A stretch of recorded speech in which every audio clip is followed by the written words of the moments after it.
విజయవాడ నుంచి గుంటూరుకి సరిగ్గా గంట జర్నీ బస్సు అయితే. అదే ట్రైన్‌లో ఇదే మన దాన్నేమంటారు కారు గనక యేసుకొని ఎళ్తే అరగంట, 40 నిమిషాలు చాలు. అంత ఫాస్ట్‌లో వచ్చేయొచ్చు హైవే గాబట్టి. అదే ఇప్పుడు తాడేపల్లి అంటే ఇంకొక 10 నిమిషాలు తక్కువ జర్నీ అవుతది. తాడేపల్లిలో జగన్ ఇంటి దగ్గర నుంచి గుంటూరుకి రావాలంటే 20 నిమిషాలు చాలు. అందులో కాన్వాయ్‌తో వచ్చేటప్పుడు ఫుల్ సెక్యూరిటీ క్లియరెన్స్ ఉంటది కాబట్టి. కానీ జగన్మోహన్ రెడ్డి అంబటి రాంబాబు ఇంటికి పరామర్శకి బయలుదేరితే జనాలే జనాలు. తండోపతండాలుగా జనాలు. ఎక్కడికక్కడ నిలబడ్డారు. అంటే ముందే నేను అనౌన్స్ చేసేసింది వైసీపీ 2 రోజుల క్రితమే.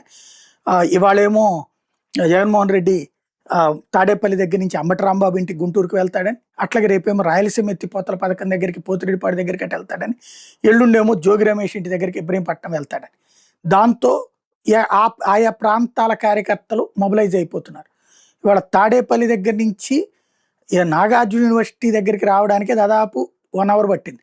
నాగార్జున యూనివర్సిటీ దగ్గర నుంచి గుంటూరు రావడానికి దాదాపు 1 అవర్ పట్టింది. ఎక్కడికక్కడ జనం భారీ ఎత్తున తరలి రావడం. ఆల్రెడీ పాపం రాధాకృష్ణ గారు కూడా రాశారు కదా వాళ్ళ ఆంధ్రజ్యోతిలో, జనాలు ఎగవేసుకుని తీసుకుని వస్తాడు, వాళ్ళ ప్రాణాలు తీసేస్తాడు అది ఇది అని చెప్పేసి. ఇదివరకేమో హెలికాప్టర్లో వెళ్తాడు ఎక్కడికైనా అని చెప్పేవాడు. ఇప్పుడేమో బై రోడ్డు వస్తే తొక్కేస్తున్నారని చెప్తారు. సరే వాళ్ళ విధానం వాళ్ళది వదిలేద్దాం. జనం అయితే జన ప్రభంజనం జగన్‌కి తగ్గలేదు అన్నటువంటిది కృష్ణా గుంటూరులో కూడా ఎక్కడికి పోయినా వస్తున్నారన్నది స్పష్టంగా కనబడుతోంది.